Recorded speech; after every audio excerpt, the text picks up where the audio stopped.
آج جس مسئلے پر ہم گفتگو کرنے جا رہے ہیں وہ ہے شادی کرنا فرض ہے یا کیا ہے۔ اس سلسلے میں سب سے پہلی بات تو ہم امام شافعی کا نقطہ نظر یہاں پیش کریں گے۔ وہ فرماتے ہیں کہ شادی کرنا ایک مستحب عمل ہے، یہ کوئی فرض نہیں ہے۔ کوئی شادی کرنا چاہتا ہے تو ٹھیک ہے، اس کو ثواب ملے گا، اگر نہیں کرنا چاہتا تو کوئی گناہ نہیں ہے۔ امام شافعی استدلال کرتے ہوئے فرماتے ہیں کہ اللہ تعالیٰ قرآن میں فرماتے ہیں یحییٰ علیہ السلام کی تعریف کرتے ہوئے سیدم و حصورم و نبی من الصالحین، یہاں حصور کا لفظ ان کے لیے استعمال ہوا ہے، اور حصور کہتے ہیں کہ استطاعت ہوتے ہوئے عورتوں سے دور رہنا، یعنی شادی نہ کرنا۔ اور یہی تفسیروں میں بھی لکھا ہے کہ مفسرین نے بھی یہی تشریح اس کی ہے، استطاعت ہوتے ہوئے انہوں نے شادی نہیں کی تھی، اس لیے یہاں اللہ نے ان کی تعریف کی ہے۔ تو یہ ایک فرض عمل اگر ہوتا تو ترک فرض کا چھوڑنا کوئی قابل ستائش قابل تعریف بات نہیں ہے، تو اس کی تعریف نہ کی جاتی، لیکن ان کی تعریف کرنے سے معلوم ہوتا ہے کہ کوئی نکاح فرض نہیں تھا، یہ ان کا نقطہ نظر ہے۔ اور دوسری دلیل ان کی یہ ہے کہ اللہ کے رسول فرماتے ہیں من استطاع منکم الباءۃ فلیتزوج ومن لم یستطع فعلیہ الصوم، جو نکاح کرنے کی استطاعت رکھتا ہے اس کو چاہیے کہ وہ نکاح کرے، جو استطاعت نہیں رکھتا اس کے اوپر روزہ رکھنا لازم ہے۔ یہاں جو شادی نہیں کر سکتا اس کے اوپر روزہ رکھنا فرض نہیں ہے۔ جب روزہ رکھنا فرض نہیں ہے، وہ کہتے ہیں اس سے معلوم ہو نکاح بھی فرض نہیں تھا، کیونکہ غیر فرض کا قائم مقام نہیں ہو سکتا۔ تو یہ بھی ان کا استدلال کا طریقہ ہے۔ اور تیسرا، علامہ کسانی بھی یہ جو نکاح کے فرض نہ ہونے کے قائلین ہیں ان کی دلیل پیش کرتے ہوئے کہ فرماتے ہیں کہ اللہ کے رسول کے زمانے میں بہت سارے صحابہ ایسے تھے جنہوں نے شادیاں نہیں کی تھی، اللہ کے رسول نے کوئی نکیر ان پر نہیں فرمائی تھی۔ یہ امام شافعی کا استدلال ہے، ان کا نقطہ نظر ہے۔ اہل ظواہر جو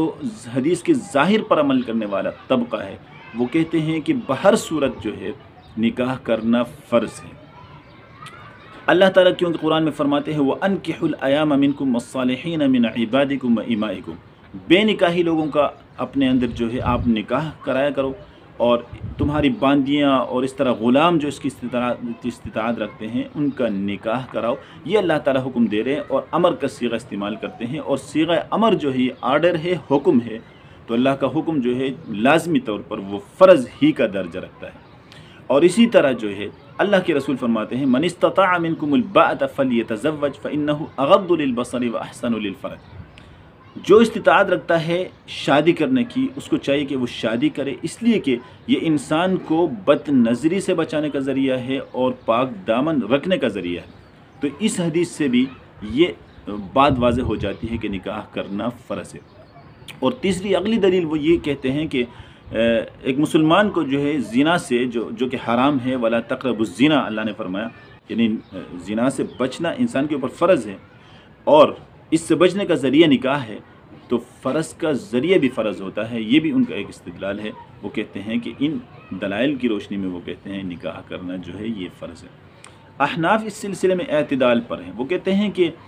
بعض دفعہ انسان کی صورتحال جو ہے، ان کی کیفیت حالت اس طرح ہوتی ہے کہ اس کے اوپر نکاح کرنا فرض ہو جاتا ہے، اور بعض حالتوں میں اس کے لیے سنت ہے، اور بعض حالت میں اس کے لیے ناجائز بھی ہوتا ہے نکاح کرنا۔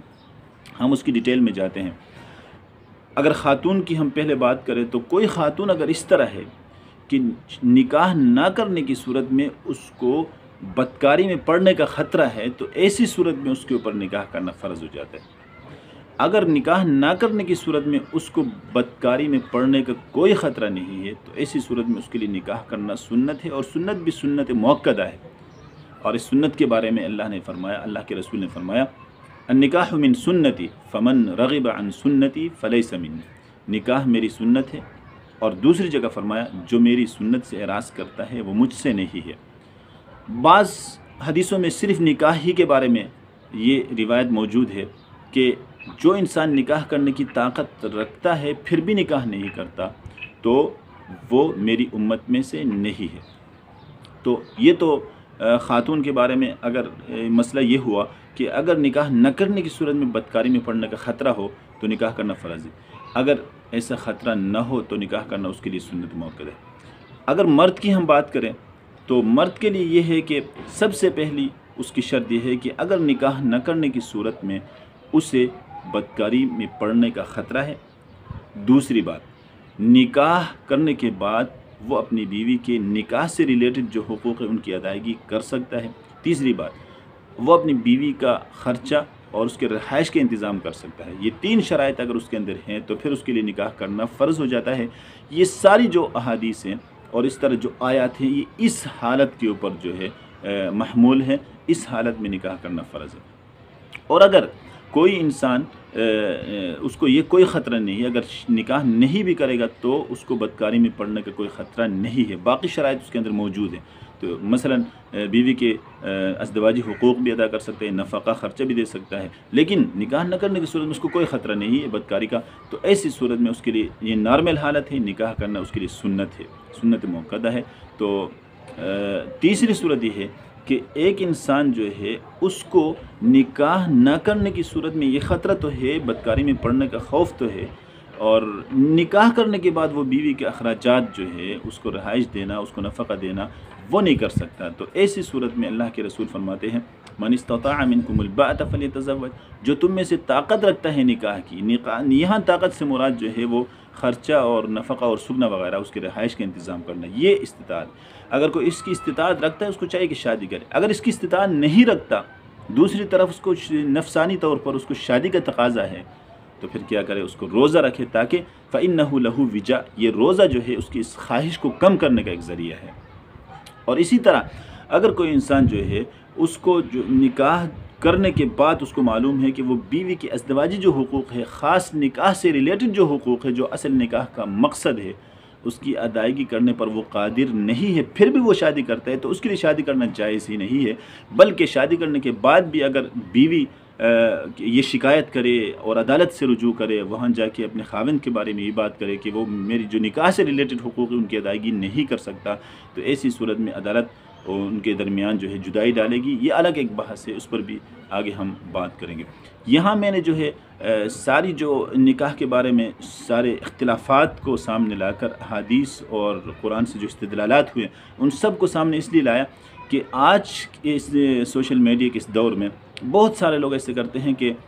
وہ اسکالرز جو حضرات ہیں، علماء کو تو پتہ ہے، وہ یہ سارے اختلافات پڑھ چکے ہوتے ہیں، لیکن جو اسکالرز ہوتے ہیں وہ جب اردو کتابوں میں دیکھتے ہیں بہت سارے اختلافات ہیں، ان اختلافات میں سے کسی کی دلیل کسی کو سمجھ آ گئی تو اس کو اٹھا کر وہ اپنی تحقیق کر کے وہ سامنے پیش کرتے ہیں، آگے لوگوں کو متاثر کرتے ہیں۔ مثال کے طور پر یہاں امام شافعی کا یہ استدلال اٹھا کر کوئی قرآن سے یہ دلیل پیش کرے کہ یحییٰ علیہ السلام کے بارے میں